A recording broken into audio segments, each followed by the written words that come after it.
pour cette édition de Presse à la Une. Nous démarrons donc comme tous les matins par la grande revue. C'est le tour du monde des kiosques justement, mais également des sites d'information et de tout ce qui est presse audiovisuelle qui s'intéresse effectivement à l'actualité qui nous concerne et que nous analysons, que nous décryptons, que nous lisons et que nous mettons en perspective. Nous démarrons donc cette édition de la grande revue avec le site internet, le site d'information de Radio France Internationale qui nous parle précisément donc de la première visite sur le continent africain et en Afrique subsaharienne pour le ministre français des Affaires étrangères. C'est la première visite du ministre français de l'Europe et des Affaires étrangères sur le continent africain et dans la partie subsaharienne depuis sa prise de fonction en septembre dernier. Jean-Noël Barrot entame ce mercredi 27 novembre un déplacement qui va le conduire au Tchad, en N'Djamena, puis en Éthiopie. Ce déplacement intervient alors que la France devrait annoncer dans les prochains mois d'importantes réductions de ses effectifs militaires sur le continent, notamment pour sa base militaire du Gabon, pour sa base militaire du Tchad, mais également de Côte d'Ivoire. Quelles sont les motivations qui président justement à la réduction de ces effectifs-là? En tout cas, Jean-Noël Barrot entame donc cette tournée comme pour faire le point en prélude à ces réductions d'effectifs. L'article en tout cas est à lire sur le site d'information de Radio France Internationale. Radio France Internationale avec qui nous restons pour parler d'une autre actualité et elle est relative cette fois, cette autre une, à l'actualité au Soudan, toujours avec Radio France Internationale, RFI, qui nous parle du Soudan et de l'Érythrée qui consolident leurs liens d'amitié et de coopération lors d'une visite officielle à Asmara. Le chef de facto du Conseil souverain soudanais, le général Abdel Fattah al-Burhan, a effectué ce mardi 26 novembre une visite officielle en Érythrée voisine. Des discussions ont eu lieu au palais présidentiel pour, selon le communiqué officiel qu'exploite Radio France Internationale, un conseil souverain soudanais, consolider donc les relations bilatérales et historiques entre le Soudan et l'Érythrée dans un contexte sécuritaire assez dégradé à l'intérieur des deux pays, mais également dans cette région du continent africain. C'est à lire dans cet article que propose le site d'information de RFI. Quittons RFI et lisons à présent Africa News, un autre site d'information dédié à l'actualité africaine qui nous rapporte que 1006 suspects, donc un millier de suspects ont donc été arrêtés pour des motifs de cybercriminalité par Interpol, la police intra-frontière, qui justement a déployé une opération depuis le mois de septembre dernier, entre le mois de septembre et octobre sur le continent africain. Des cybercriminels suspects arrêtés pour des infractions de fraude à la carte bancaire, mais également d'autres types d'infractions qui vont au cyberterrorisme, des infractions qui sont comptabilisées et relayées par le site d'information Africa News, qui est disponible donc en un clic et une connexion Internet. Africa News avec qui nous restons pour parler à présent de l'actualité des Nations Unies qui appelle à la fin de l'utilisation des mines antipersonnelles dans un contexte où les États-Unis viennent de refourguer justement un nombre important de mines antipersonnelles à l'Ukraine dans le cadre du conflit contre la Russie, des mines antipersonnelles qui sont interdites d'usage par le traité d'Ottawa, traité signé il y a justement 25 ans, un traité qui proscrit donc l'usage de ces armes de destruction massive réutilisées et actualisées aujourd'hui par les États-Unis et le temps qu'ils les ont refourguées donc à l'Ukraine pour combattre la Russie. Que vaut l'appel de l'ONU relayé en tout cas par Africa News? La question, on peut se la poser, mais l'article est en ligne et à lire dans les colonnes d'Africa News, avec qui nous restons pour continuer à parler d'actualité Africa News, dans cette autre une, nous parle à présent d'une autre actualité, d'une toute autre information. C'est en Libye, avec ces 300 migrants qui ont été arrêtés par une patrouille de militaires dans le désert, évidemment. Et comme toujours, ils tentaient de rejoindre l'Europe à travers la Méditerranée et le corridor libyen. Quel est le traitement qui va être réservé à ces 300 migrants?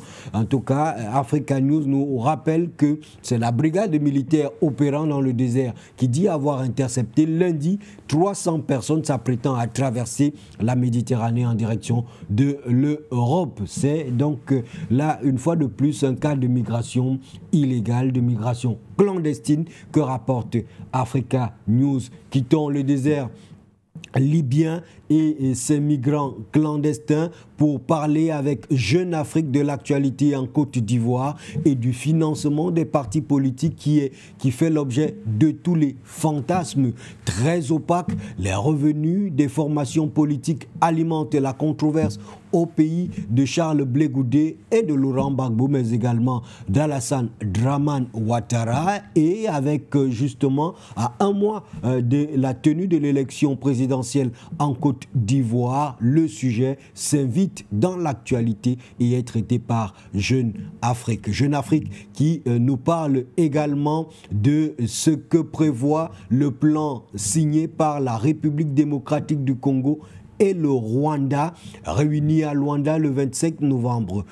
En cours, les ministres des Affaires étrangères de la RDC et du Rwanda ont approuvé un document qui avait été signé par leurs experts respectifs en matière de sécurité.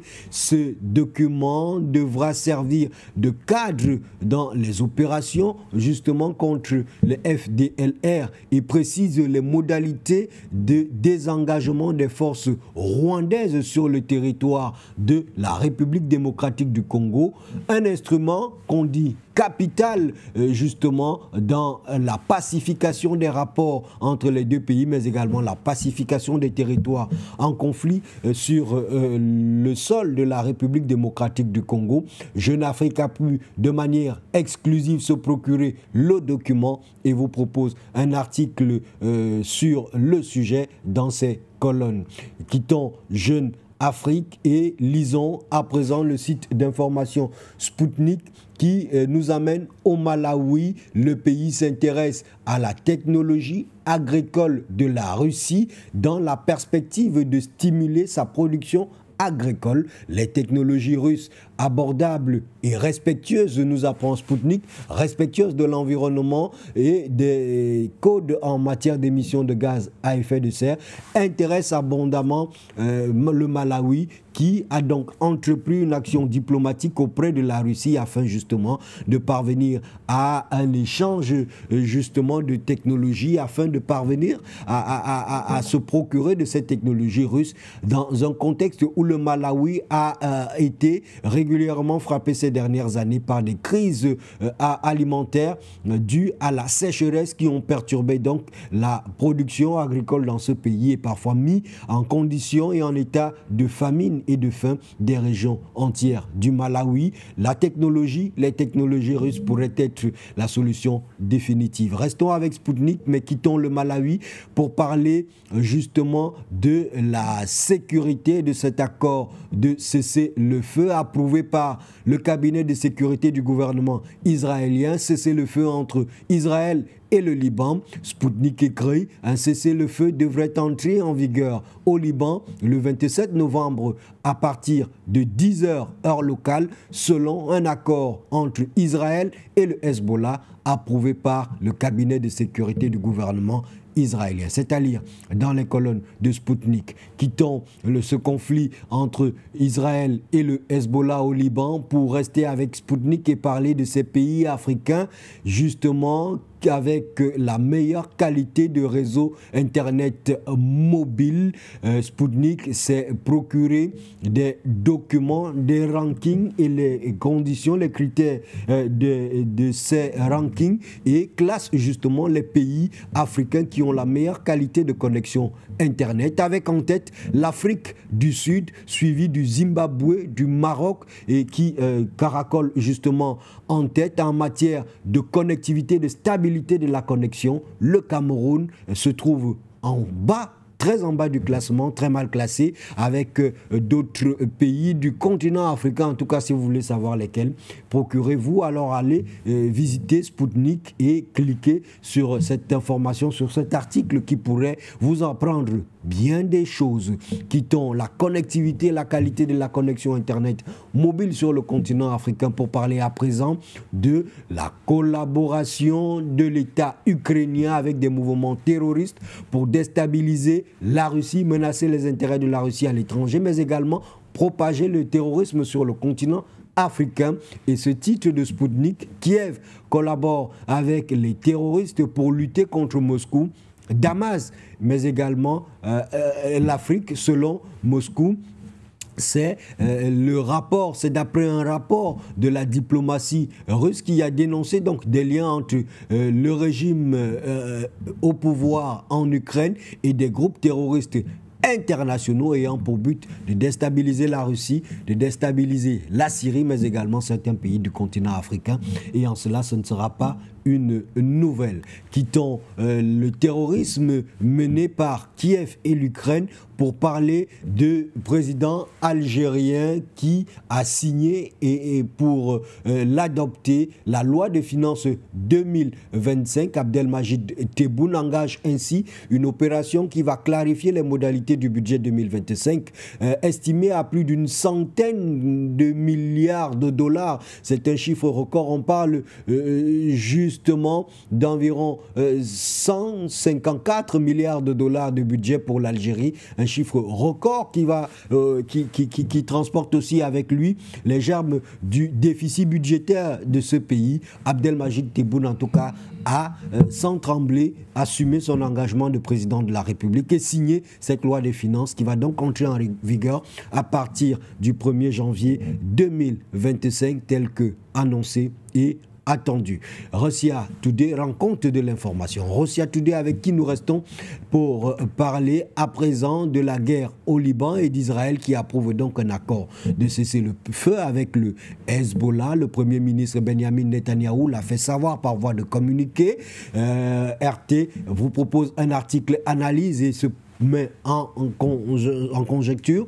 Ce cessez-le-feu va valoir pour le Liban. Qu'en est-il de Gaza? La question vaut son pesant d'or. Restons avec Russia Today, mais parlons à présent de la Chine qui élargit son exemption de visa à 9 pays supplémentaires. Il s'agit essentiellement des pays du continent européens, des pays situés dans ce qu'on pourrait appeler l'Europe centrale. C'est un accord expérimental qui vise l'objectif de ramener, de faciliter les échanges entre Pékin et ces pays d'Europe. Les citoyens détenteurs de passeports ordinaires de ces pays-là seront donc désormais exemptés de visa durant la période probatoire de cet accord, justement annoncé par la diplomatie chinoise. Quittons la Chine et ses relations avec ces pays exemptés de visa pour revenir parler, mais toujours avec Russia Today, des relations russo-afghanes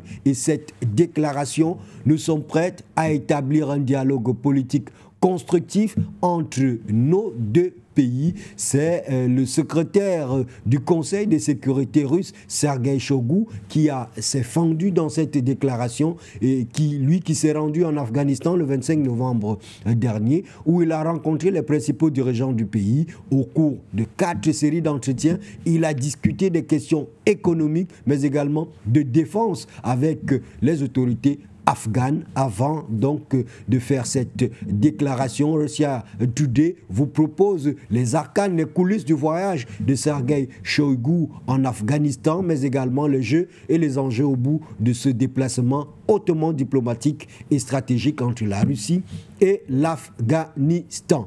Quittons la Russie et l'Afghanistan et venons à présent sur le continent africain avec Wakat Sera qui se pose la question dans une analyse fleuve documentée et ultra pertinente qu'elle propose à ses lecteurs. Sénégal, la vraie histoire du massacre de Thiaroye sera-t-elle enfin écrite? Ils ont été assassinés alors qu'ils réclamaient ce qui devait leur revenir après qu'ils ont exposé leur patrimoine aux balles ennemies pour sauver la France. Ironie du sort, ce sont les militaires français de l'armée française officielle au sein de laquelle justement officiaient ces centaines de soldats africains qualifiés par le terme générique de tirailleurs sénégalais qui vont donc être massacrés.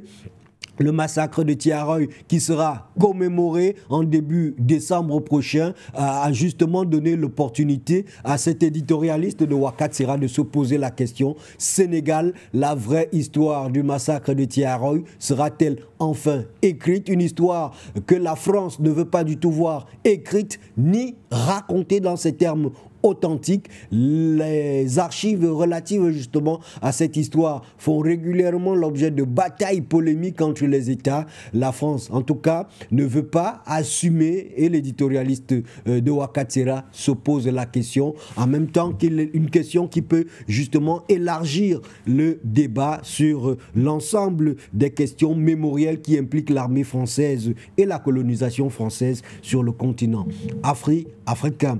Quittons Ouakat Sera et allons lire à présent, et restons sur le continent africain et revenons à la presse papier, le quotidien Le Jour au Cameroun qui parle de violences basées sur le genre. 67 cas de féminicide enregistrés au Cameroun en 12 mois.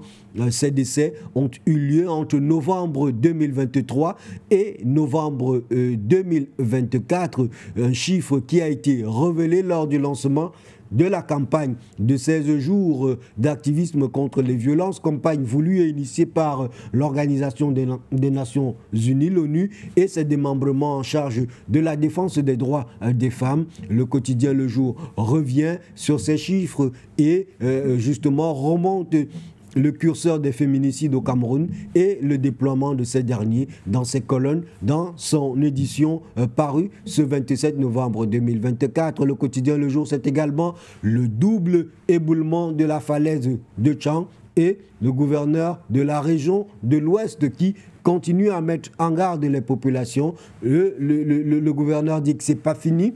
Il pourrait, selon les informations et les renseignements disponibles, avoir dans les jours à venir d'autres éboulements dans les environs de la falaise de Tchang. Mise en garde donc à l'intention des populations.